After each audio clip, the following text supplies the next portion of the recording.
We'll start looking at Chapter 4. Chapter 4 is all about the time value of money. And so the big topics we're going to talk about are present value and future value, and we'll talk about that. And so we're kind of right in the middle of the magic slide they show us for every chapter. And keep in mind in finance, financial assets are valued at the present value of future cash flows. And so that implies a time value of money. That's what the chapter is about. So timelines are a great way to kind of visually understand what cash flows are. And whenever you see the zero, that always means today. So at 0, it's today, and 1 is a period away from now. You might automatically think it's 1 year, 2 years, 3 years, and that's fine, but it could be 1 month or 1 quarter, whatever the period of time that we're measuring is. And I is the interest rate. So that's a typical timeline. And so to put some numbers to that timeline, it says, what's the timeline for a $100 lump sum due at the end of year 2? So clearly, if I need to have $100 available to somebody in 2 years, and I could invest that money today at some interest rate, I could let it grow to be $100 2 years from now. So I wouldn't need that full $100 today. And then the same thing, this says timeline for an ordinary annuity of $100 for 3 years. So what an annuity is, it's a series of equal cash payments. They're always the same. So anytime you see a series of cash payments that don't change, that's an annuity. And ordinary means they happen at the end of the year. So ordinary means the end. Then we have uneven cash flows, and we'll get to a chapter where we'll deal with these more than we will this chapter. But you can see there's an initial cash outflow of 50, and they get positive cash flows down the road from that. And here is basically says, what's the future value of an initial $100 after 3 years if the interest rate is 10%? Now the key here, it says we're moving to the right, we call that compounding. So compounding and future value have the same meaning. They're going to walk us through how to do this kind of with more of a step-by-step approach. And they're saying the future value of year 1 is the present value plus interest of year 1. Okay, and so it's easy to do the mental math on that, right? And go, well, $100 at 10% for 1 year is $110, right? So $10, 10% times 100 is $10. So 10% times 100 is 110, and so on. The key is, what's that mean every year after that? So for year 2, we just kind of do the same thing. It becomes 121, and so on. So that's kind of the step-by-step approach. And I'm showing you that just so you can kind of see the mechanics of how it works. We're not going to really necessarily focus on that. The true formula for computing future value is right here. It's the present value, which is the $100, times 1 plus I, so it's 1 plus 10, to the 3rd power, because it's for 3 years. That gets me to 133.10. Okay, that's the pure formula for calculating it. There's lots of ways to compute future value and present value. The step-by-step approach I just showed you, the equation I just showed you. You can use a financial calculator. You can use a spreadsheet. Your smartphone, you could download a financial calculator app and use that. What I always used in my corporate career was a spreadsheet. And the reason I used a spreadsheet is I worked in a position where everything I did was auditable. So I had to give auditors a lot of calculations to support journal entries and various things that would ultimately impact the financial statements. And you can't do a calculation on your Texas Instrument and then hand that to the auditor. That's not a good enough support for them, clearly. And so what they like is Excel spreadsheets. Because in Excel, I can build out a calculation, have explanations for what it does, and even have the journal entry right there that's going to ultimately go in our general ledger and hit the financial statements. They like those. So I just got used to doing anything with time value of money in Excel. So I'm going to really focus on that. So just know, yes, you can definitely use a calculator. Actually, I have 3 calculators that are with dead batteries in my drawer that I never use anymore because I just either use Excel or my smartphone. So I used to carry a financial calculator around with me, but I don't anymore. I don't know if many people even do. But if you have a financial calculator or a financial calculator app on your phone, you'll see these keys. So these keys that are shaded here in greenish blue would be on there. And you can definitely just do the math that way. You can plug in the numbers and get to that. And that works. Or you can use Excel. And so what I have done is I've already built an Excel spreadsheet that will do this for us. So if you go to our class in my.usf and go to handouts, and in week 3 handouts, there's a file called future value, present value. Okay, so this is BUS 554 future value, present value. And I've already built this for you to use. And keep in mind, you could easily Google present value, future value spreadsheet and find one already built for you. So I just decided I'll just do this for you because I just think it's easier and cleaner for you. But you could easily find something like this on your own. You can actually just find even websites where you just plug in the numbers and they'll spit out the answer. So there's lots of ways to do this. And my expectation is that if you were doing this kind of calculation for your job, you go to Mr. Google and you'd find out some tools to figure out how to do this, right? So I'm giving you a tool. And I've had many students tell me they've used this file for their jobs on a day-to-day basis. So I would say just save this. You may never know if you find it useful somewhere down the road. Okay, so let's go and do our little calculation that we have here. So they gave us, going back to the timeline, what's the future value of $100 in 3 years if we get 10%? Okay, so the way this is organized is I have future value right here of ordinary annuities and annuity due. I have future value of an amount, and I have present value of an amount, and over here I've got present value of ordinary annuity and present value of an annuity due, and we'll talk about what those are in a bit. This is the future value of an amount. So the present value today was $100, which is already there, at 10% for 3 years. Okay, that's the 133.10. So I'm going to double click on this formula so you see it. And so it's the future value, and it's just going back to the various inputs. So if you built this formula from scratch in Excel, you get all these options to fill in. And I just filled them in with this little range up here explaining to you what each of the inputs are. So in this file, anything that's in blue is an input. Anything that's black is just a formula. Now you can overwrite the formulas. I didn't prevent you from doing that. If you accidentally type over a formula, don't panic. Just go download a fresh version of the file from my.usf. So you can break the file, but don't panic if you do, because you can just go download a new version of it and you're going to be fine. So if you accidentally overtype anything that's in black and you blow up a formula, don't panic. Okay. So this formula here is coming back to the PowerPoint and going down to where it shows the formula is basically this formula right here. Same thing. Okay. So that's the file that you can use. Now, I don't think I've given you this mini case Excel file. There's too much in it. I just didn't want to complicate it too much. If you use my file that I built for the class, I think you'll find it much easier. And a lot of you who took my managerial finance prereq, it's the same file. So same file I'm using for both classes. Okay. So I can flip that around then and go, what's the present value of $100 in 3 years at 10%? So I'm just flipping it, and when I call that discounting. So I'm going from right to left. I call that discounting. So present value is discounting. Future value is called compounding. And again, they've got the formula. Yes, I can do the formula approach right here. The formula is exact same inputs. Yes, I could do that. I don't think anybody will do that method, though, because that requires you know algebra really well. And I know my algebra, but I just don't want to use algebra if I know I have Excel to do it for me. That's just how I roll. And so I can do my calculator. Obviously, I can pull out my smartphone and use my app and do that. No problem there. But we're going to use Excel. Okay. Again, this is coming from my experience in corporate accounting and corporate finance, where a lot of the work that I did would be audited. I worked for a very large company that was publicly owned.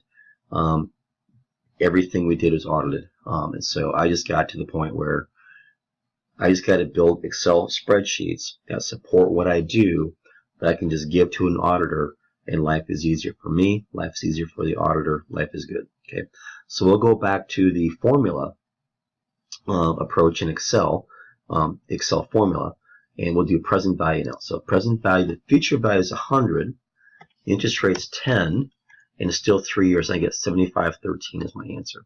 So the formula is very similar to the future value formula. It's all the same inputs. It just says PV right here, and this one said FV. Otherwise, all the inputs are the same. Okay, so 75.13 is my answer, which is right here. Okay, and now this one's called finding the time to double, and you'll definitely get those questions in MindTap when you do your homework. And the question is, how long will it take an amount to double at, in this example, 20%?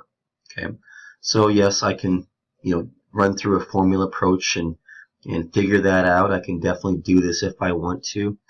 I could solve for n. So keep in mind that with the calculator, I've got 5 inputs here. As long as I know 4 of the 5 inputs, I can solve for what I don't know. And that's what they're doing here. They're saying a number will double at 20% in 3.8 years. Okay, or I can use a spreadsheet. I can solve for NPER, and that's what we'll do. So down here, I've got number of periods. And so let's just say the present value is 1. The future value is 2 at 20%. I get the 3.8 years that they gave us right here, 3.8. So we'll just do the formula, NPER. Okay. Now with these formulas in this bottom row down here, I want you to be really careful about signs. If those both have the same sign, they're both positive, I get this, and that doesn't work. Okay. But if one of them is positive and one's negative, it doesn't matter which one is which, I get the right answer, 3.8. Okay, so let's be very aware of that. So if you get that pound num, just watch your signs and you'll be okay. And the beautiful part about this time to double, it doesn't matter what 2 numbers. This could have been 100 and 200, and I get the same answer, 3.8. Okay, so it's easiest to use 1 and 2. Don't get cute with it, because you will get these in MindTap. So just be aware that's time to double. And what about finding an interest rate?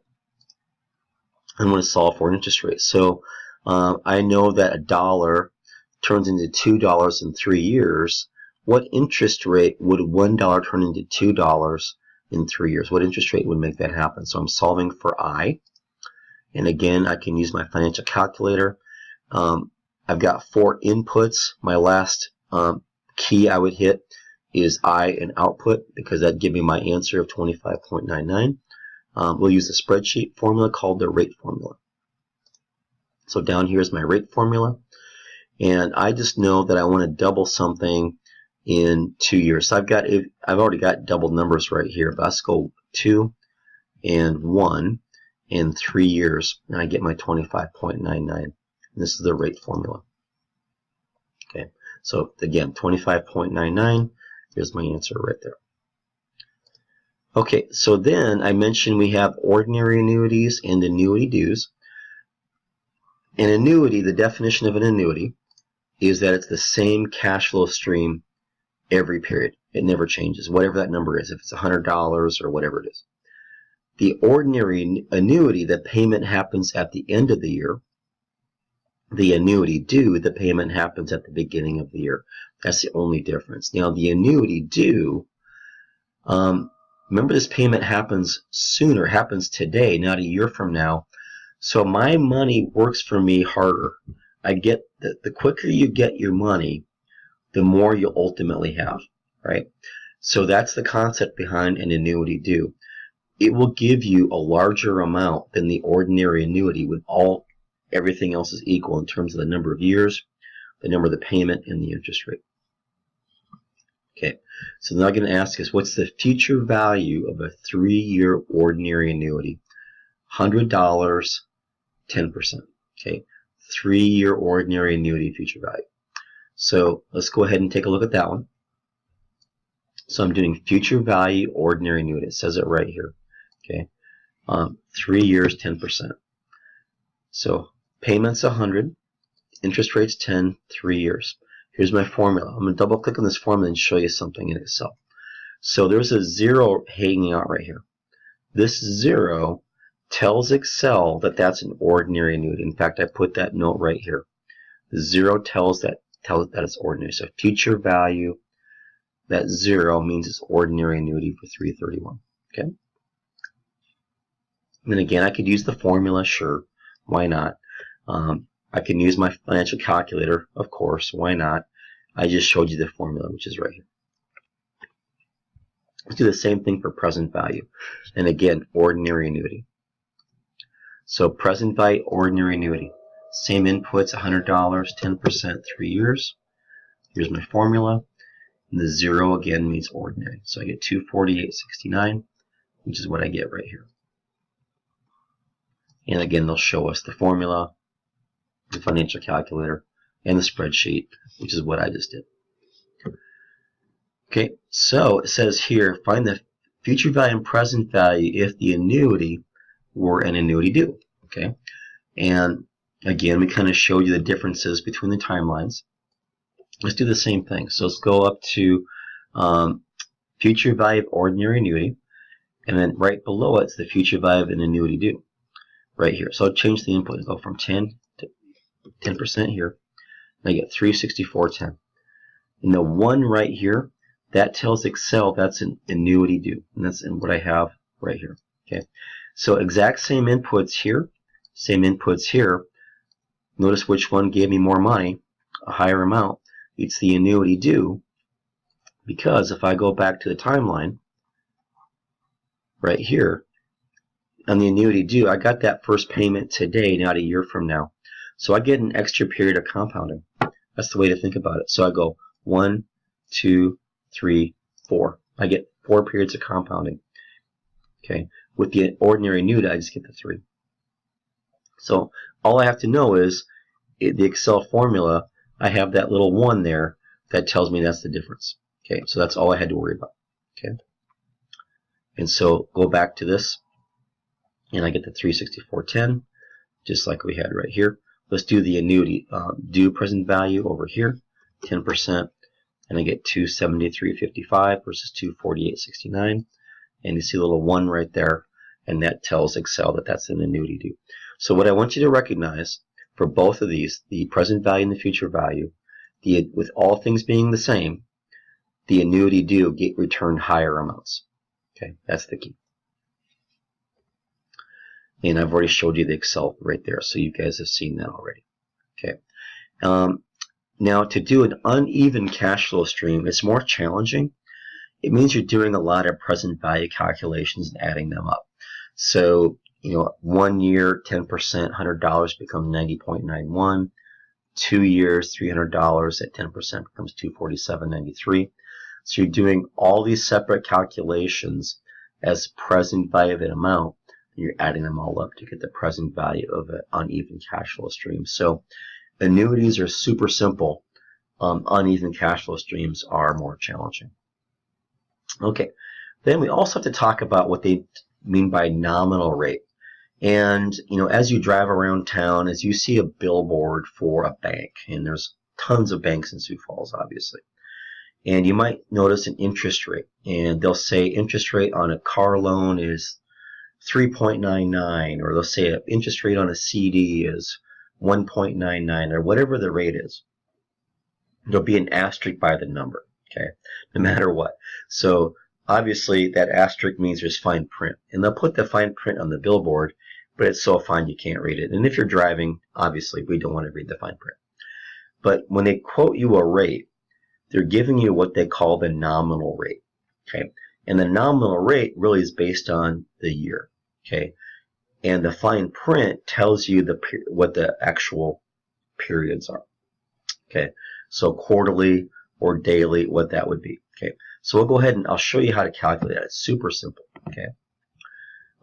So it says here, the nominal rate is divided by M, and M is the number of compounding periods. So quarterly, that'd be 4, 12 for monthly, and either 360 or 365 if we're doing it on a daily compounding, okay? And you can see what the interest rate turns out to be by doing a little bit of math right here. So the impact of compounding. The future value of a lump sum will the future value of a lump sum be larger or smaller if we compound more often, holding the stated interest rate constant? And why?